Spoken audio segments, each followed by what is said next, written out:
What crashed in Aurora, Texas? On April 17, 1897, a mysterious object crashed in Aurora, Texas. A local farmer reported that one fatality occurred as a result of the crash. The being from the crash was buried in an unmarked grave at a local cemetery in Aurora, Texas. Now that we got the basics out of the way, let's dive a little deeper into the incident.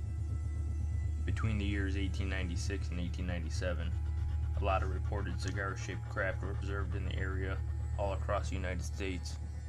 One of these sightings in particular caught the attention of UFO researchers. In the Dallas Morning News on April 19, 1897, it was reported that an object from the air hit a windmill and crashed on the property of Judge J.S. Proctor. It was reported that after hitting the windmill, the airship crashed and the pilot did not survive. An Army officer was dispatched from nearby Fort Worth. He said that this being was not of this world and was claimed to be a Martian. The unknown being was buried with what was described as Christian rites at the nearby Aurora Cemetery in an unmarked grave. The wreckage was claimed to be dumped in the well beneath the windmill that the object crashed into. Some of the wreckage was also claimed to be buried with the being in the unmarked grave. There was also the story of Brawley Oates, who purchased the property from Judge Proctor in 1935. Oates claimed to have cleaned out the debris from the well so that he could use it as a source for drinking water. Oates later developed a severe case of arthritis and claimed it was from drinking water from the well where the wreckage was dumped. Oates covered the well with a concrete slab and placed a small building on top of it in 1957. He didn't want anybody else to drink from it and end up with arthritis like he had. But the story doesn't come without its skeptics. Some believe that the entire story is a hoax in an effort to keep the dying town of Aurora, Texas alive. In the mid-1890s, the town's cotton crops were destroyed by a boll weevil infestation. Shortly after the boll weevil infestation, a large fire tore through the town, and a spotted fever epidemic put the town into quarantine. The final nail in the coffin for Aurora, Texas was the planned railroad that was supposed to go through their town never made it closer than 27 miles out, thus not boosting the economy of the town. It was speculated the man who reported the incident, Mr. Hayden, was a jokester and wrote the article to bring people to the town and keep it from dying. In 1979, Time magazine interviewed a woman named Etta, who stated that Mr. Hayden wrote the story as a joke, only to bring interest to Aurora, and she also claimed that Judge Proctor never had a windmill on his property.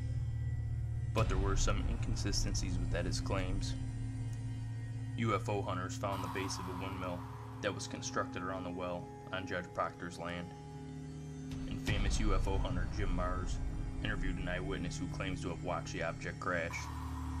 That witness also claims that Judge Proctor didn't have a windmill, but in fact a 3-story wooden water pump structure. In 1998, other investigations like the Dallas TV station KDFW spoke to locals who all claimed that something crashed in Aurora, but were unable to find any solid evidence of that crash. In 2005, the UFO Files aired an episode called The Texas Roswell. In this, MUFON investigators found 2 new eyewitnesses. Mary Evans, who was 15 at the time, told how her parents went to the crash site and refused to let her go. They also spoke about the alien body that they saw. Another eyewitness, Charlie Stevens, who was 10 at the time of the incident, claimed to see the object smoking in the sky as it headed north towards Aurora. He spoke about his father, who went to the crash site and observed the wreckage from the crash. Investigators from the group MUFON conducted an investigation at the Aurora Cemetery. They found a strange grave marker with an image of what appeared to be a flying ship etched into the stone. They also had readings on their metal detector, and while trying to receive permission to exhume the site, someone dug out the metal object from the grave. MUFON investigators said that they could find no conclusive evidence and did not rule out a potential hoax. This incident is just another example of something that was observed by many people. No solid evidence remains, maybe because people of the time didn't understand what this all could mean for the generations that would follow. So what do you guys think? Was it a hoax? Or was it a real crash from beings from another planet? Leave a comment below on your thoughts, and as always, subscribe to my channel, and thank you for watching.